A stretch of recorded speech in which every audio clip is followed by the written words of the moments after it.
Buenas chiquilines, ¿cómo están? Bueno, yo soy Mariana Almarín, soy asistente de la Clínica Ginecológica B del Hospital de Clínicas y bueno, les voy a dar un breve teórico acerca de lo que es el embarazo en vías de prolongación. Como siempre les digo, cualquier comentario pueden hacernos llegar a cualquiera de los docentes. Bien, primero que nada, un poco cómo vamos a desarrollar la clase. Hablaremos de la importancia del tema, de la definición, algunas características en cuanto a su etiopatogenia, cuáles son las complicaciones del embarazo en vías de prolongación y el embarazo de postérmino, el manejo y por último la prevención. En cuanto a la importancia del tema, lo radical en realidad la importancia radica fundamentalmente en el aumento que conlleva de la mortalidad, fundamentalmente a nivel perinatal, en especial en aquellos embarazos mayores de 42 semanas, o sea, en los postérminos. De todas formas, debemos saber que a partir de las 41 semanas de embarazo, las complicaciones o los riesgos perinatales comienzan a incrementarse, siendo a partir de las 42 semanas un incremento que se vuelve exponencial. Esto determina a su vez un aumento del intervencionismo obstétrico, debiendo nosotros tomar conductas y terapéuticas que obviamente y pueden inferir en la salud del binomio, y a su vez nos obliga a nosotros a realizar un correcto cálculo de la edad gestacional, ya sea a través de la fecha de última menstruación o a través de la ecografía precoz, o bueno, o de contar con los dos a través de ambos. En cuanto a la definición, es importante primero que nada clasificar lo que son un embarazo de término, ¿no? Un embarazo de término es aquel embarazo desde las 37 semanas hasta las 42 semanas. Eh, Hablamos de término precoz en aquellos embarazos que se encuentran entre las 37 y las 38 más 6 semanas. El término óptimo entre las 39 y 40 más 6 semanas, que en realidad es el momento óptimo para que se produzca el nacimiento. El término tardío, que es aquel que se encuentra entre las 41 y 41 más 6 semanas. Y el postérmino, que es el mayor de 42 semanas. ¿Cuál es el embarazo en vías de prolongación? Bueno, es aquel embarazo de término tardío, o sea, que se extiende entre las 41 semanas y las 41 semanas más 6 días. Y en realidad es un periodo de transición entre lo que vendría a ser el término óptimo y el postérmino.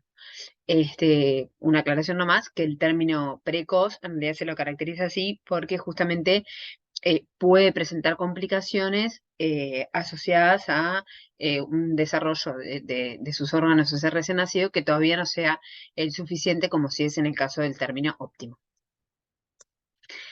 En cuanto a la etiopatogenia del embarazo en vías de prolongación, en realidad es desconocida. No se sabe cuáles son las causas que llevan a que una mujer no inicie espontáneamente su trabajo parto. Se plantea que podría estar vinculado justamente a que existan mecanismos alterados en estas teorías que llevarían al desencadenamiento del trabajo parto. De todas formas, tampoco se sabe bien cuáles son los mecanismos que llevan al trabajo parto en sí mismo, entonces de esta forma tampoco se sabe muy bien qué es lo que falla como para determinar un embarazo en vías de prolongación. ¿Cuáles son las teorías que se plantean? Bueno, las más fuertes son que persistan altos niveles de progesterona y que de esta forma no se inicie el trabajo de parto. Otros niveles son bajos niveles de cortisol, tanto a nivel materno como a nivel fetal, y en esto último iría acompañado un poco de la falta de desarrollo del sistema adrenal fetal y una disminución a nivel uterino de la sensibilidad a las prostaglandinas. De esta forma, está bueno siempre identificar cuáles son factores de riesgo que eventualmente pueda presentar la mamá para que nosotros podamos actuar en consecuencia, sobre todo a medida que nos vamos acercando hacia el término. Dentro de los factores de riesgo, como siempre digo, los dividimos en maternos, fetales y ovulares. Los factores de riesgo maternos, el antecedente obstétrico, haber presentado un embarazo en vías de prolongación, es el factor de riesgo más importante. Las pacientes mayores de 35 años, las pacientes obesas, un aumento excesivo de peso también se ha visto con un mayor riesgo de tener un embarazo en vía de prolongación, las pacientes primíparas, el uso de uteroinhibidores durante el embarazo, por ejemplo, ante una amenaza de parto pretérmino, así como también se ha visto el reposo prolongado en las mismas, y dentro de las patologías, el hipotiroidismo. Dentro de los factores de riesgo fetales, todo lo que respecta a lo que son las malformaciones, por ejemplo, la anencefalia, las malformaciones del sistema nervioso, la hipoplasia suprarrenal, y también se encuentra lo que son las histosias de la presentación, como es la presentación transversa, que la ubicación transversa sería en verdad, que es imposible, no es posible que se encadene el trabajo de parto, dado que nunca llega a ocupar la pelvis. Y en tercer lugar tenemos las ovulares, que se plantea fundamentalmente trastornos endocrinos a nivel placentario, como por ejemplo puede ser la falta de sulfatasa placentaria, que podría llevar también a un incremento, a un mayor riesgo de presentar un embarazo en vía de prolongación. ¿Cuáles son las complicaciones que puede sufrir el binomio como consecuencia de un embarazo en vía de prolongación? Bueno, son fundamentalmente a nivel perinatal. Y estas mismas, en realidad, en general, pueden estar asociadas con la función placentaria. O sea, qué es lo que le va pasando a la placenta a medida que el embarazo va progresando, es lo que puede llegar a determinar estas complicaciones. Y en función de eso es que encontramos distintas situaciones. Una de las complicaciones potencialmente más graves, por decirlo de alguna forma, es alcanzar las 42 semanas. O sea, que el embarazo se transforme en un embarazo de postérmino. ¿Por qué? Porque eso aumentaría por 3 veces el riesgo de las complicaciones. ¿Tá? O sea, que en realidad la conducta médica no va a ser alcanzar las 42 semanas, sino que siempre se intentará interrumpir la gestación previo a alcanzar estas semanas. Y después, como mencionaba recién, todo lo que está asociado con esa función placentaria. En aquellas pacientes en las que no existe ningún grado de insuficiencia placentaria, como les puse acá, sin IP, me refiero a sin insuficiencia placentaria, ese feto continúa creciendo con normalidad, pudiendo llevar al desarrollo de una macrosomía. Habitualmente se pueden ser fetos que son hipermaduros y que por lo tanto en el momento del parto, del trabajo de parto y del parto, pueden presentar mayor incidencia de traumatismos. Y bueno, ¿cuáles son esos traumatismos? La distosia de hombros, la elongación del plexo braquial y la fractura de clavícula fundamentalmente. Después pueden presentar un crecimiento estable.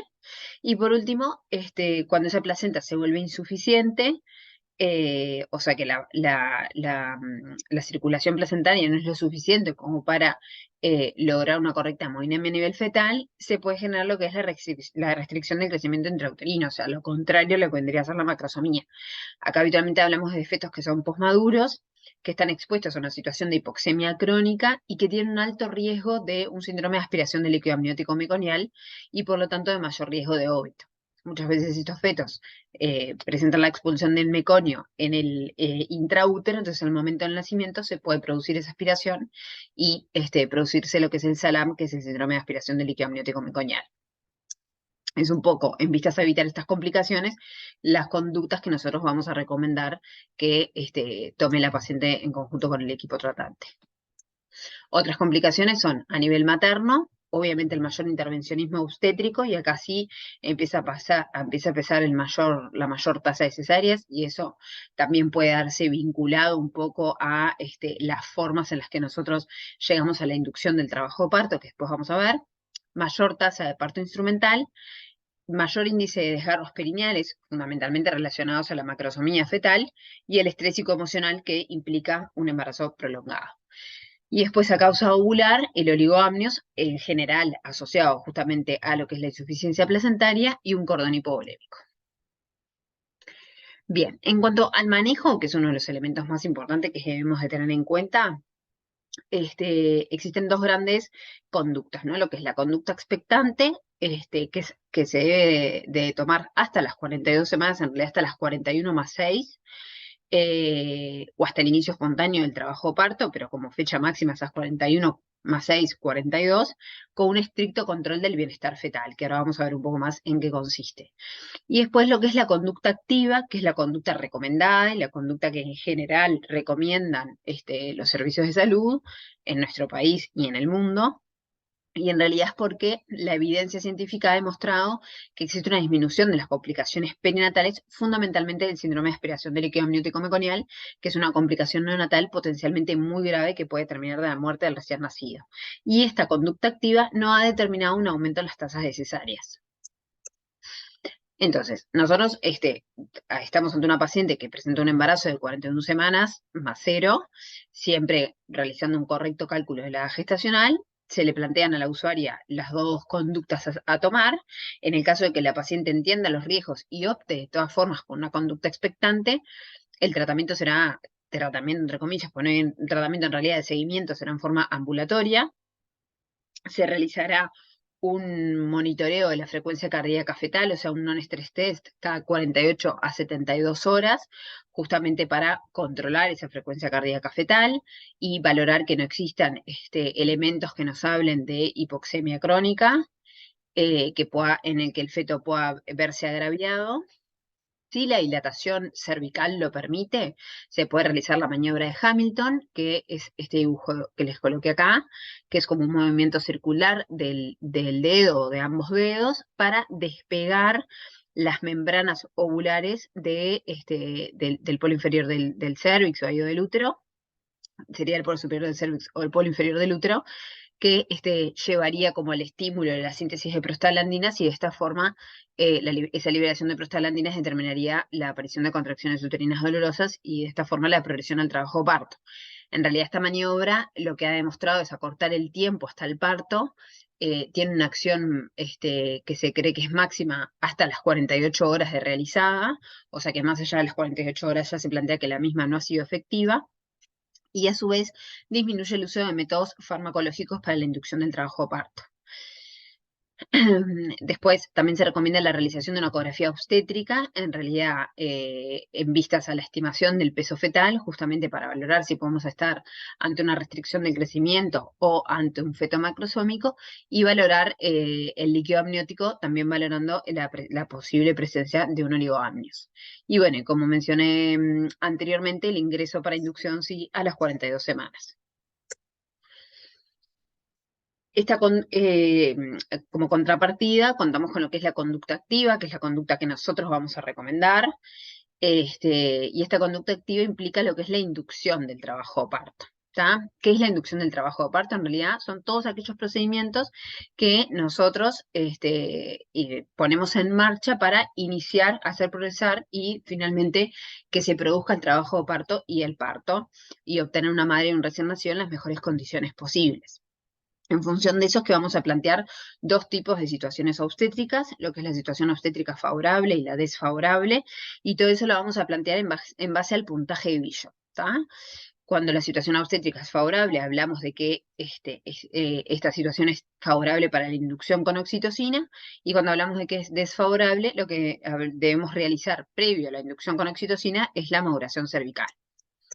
Entonces, ¿qué es el puntaje de Bishop? En realidad el puntaje de Bishop lo que hace es evaluar la tasa de éxito que tiene una inducción con oxitocina. Entonces, para eso le otorga cierto puntaje a las distintas características del cuello y al descenso de la presentación. Entonces, le otorga ese puntaje en función de todas estas características, de la dilatación cervical, de la posición del cuello, si se encuentra posterior, intermedio, centrovaginal, del borramiento, o sea, de cuánto ha disminuido en cuanto a longitud, del descenso de la presentación, habitualmente de la cefálica, en qué plano de Hodge se encuentra la presentación, y la consistencia, si ese cuello, esperamos que hasta las 41 semanas sea un cuello que esté muy reblandecido y que justamente favorezca tanto el borramiento como la dilatación. En función de las características del cuello de nuestra paciente y del descenso de la presentación es que nosotros le vamos a otorgar un puntaje.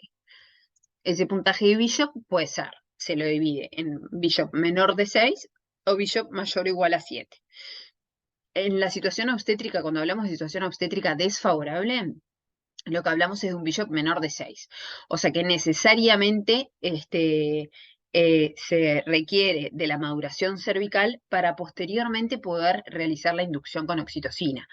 Porque con este puntaje de Bishop menor de 6, la tasa de éxito de inducción con oxitocina es muy baja. O sea, es altamente probable que la paciente no ingrese nunca en trabajo de parto y se tenga que realizar una operación cesárea. Esto cuando hablamos de situación obstétrica desfavorable, o sea, Bishop menor de 6. ¿Está? ¿Qué es la maduración cervical? Bueno, son todas aquellas procedimientos que nosotros ponemos en marcha en una fase que es de preparto y que justamente lo que logran es la maduración cervical en vistas a lograr una modificaciones cervicales que lleven a un cuello más favorable, a una situación obstétrica más favorable para que podamos realizar la inducción con oxitocina. De esta forma contamos con distintos métodos que los protocolos de la maternidad del Pereira-Rosell los han clasificado en función de el estado de las membranas ovulares. Cuando hablamos de que las membranas ovulares se encuentran íntegras,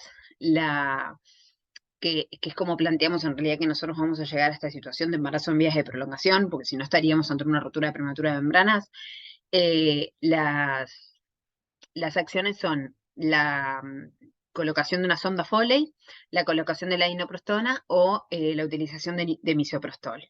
Cuando estamos ante membranas ovulares rotas, o sea, que se haya realizado, por ejemplo, la amniorexis por alguna causa o también como método de inducción, los fármacos que utilizamos son la inoprostol y el misoprostol.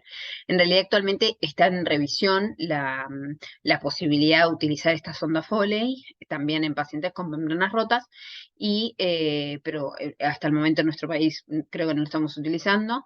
Y lo otro que tenemos que tener en cuenta también es el estado de si la paciente tiene un estreptococo de grupo B positivo o no, en vistas también a realizarle el tratamiento previo a la colocación de la sonda. Entonces acá les puse un dibujo de cómo iría colocada la sonda Foley. En realidad, nosotros acá utilizamos lo que es la sonda vesical, que las características que tiene es que se coloca atravesando el orificio cervical interno, o sea que debe haber cierta permeabilidad, se coloca la sonda a través del cuello, del canal endocervical, y a nivel atravesando el orificio cervical interno, se insufla el balón de la sonda, y de esta forma este balón genera como el reblandecimiento, el acortamiento y en forma mecánica y la dilatación del cuello uterino para volverlo más favorable para la inducción con oxitocina. En realidad lo que se plantea es que esta sonda Foley conduciría a la maduración cervical mediante la liberación de prostaglandinas locales que sin necesariamente generar contracciones uterinas dolorosas, sino que su efecto mecánico generaría esta liberación de prostaglandinas y las modificaciones cervicales para transformarlo en un cuello más favorable. Después tenemos lo que es la inoprostona, que la inoprostona es un análogo de las prostaglandinas E2, que la característica que tiene es que disuelve el colágeno cervical. Tiene una actividad media muy corta, es como un óvulo intravaginal de 10 miligramos de inoprostona, que se coloca a nivel intravaginal endocervical, que se puede utilizar por un máximo de 24 horas y que tiende a generar, al igual que la sonda Foley, modificaciones a nivel cervical con un menor riesgo de determinar una polisistolía, o sea, un aumento en la contractilidad uterina. La contra que tiene la inoprostona es que tiene un alto costo, pero igualmente en nuestro país, para algunas pacientes seleccionadas sí se utiliza y en algunos medios también. Y por último lugar tenemos lo que es el misoprostol, que es en realidad actualmente la última de las posibilidades, o sea, para la maduración cervical es el que utilizamos en último lugar, y es cuando no contamos con sonda Foley o con dinoprostona, o cuando la paciente tiene alguna contraindicación para la utilización de cualquiera de los dos. Es un análogo de las prostaglandinas C1, se puede utilizar en forma intravaginal o yugal. En nuestro país existe esta presentación que es de un laboratorio específico, que en realidad vienen comprimidos de 50 microgramos, teniendo en cuenta que la dosis es entre 25 y 50 microgramos, y que se puede repetir cada 4 o 6 horas, pero el misoprostol tiene una vía de acción mucho más larga. Entonces, a diferencia de la inoprostona, no se puede extraer el misoprostol. Entonces, en el caso de realizar una polisistolía, hay que realizar alguna medida en vistas a la disminución de esa polisistolía o eventualmente una operación cesárea, no así como es el caso de la inoprostona, que es más raro que genere la polisistolía, pero si la llegara a generar, se puede extraer la inoprostona y por su vida media tan corta es que cesa ese patrón contráctil, entonces posteriormente se puede continuar con la maduración cervical o eventualmente con la inducción. Bien, una vez que se logra una situación obstétrica favorable, en el caso de las situaciones obstétricas desfavorables, o sea, Bishop menor de 6, o que la paciente ya presenta una situación obstétrica favorable, o sea, con un Bishop mayor o igual a 7, lo que se genera es la inducción del trabajo parto. El objetivo de la inducción del trabajo de parto es lograr el inicio y la progresión del trabajo de parto hasta que se produzca el nacimiento. ¿tá? O sea que en realidad nosotros lo que vamos a intentar lograr es contracciones uterinas dolorosas de 3 a 5 en 10 minutos, que sean de entre 60 y 90 segundos de duración y que tengan buena intensidad, y que a su vez vayan acompañadas de modificaciones cervicales que sean progresivas.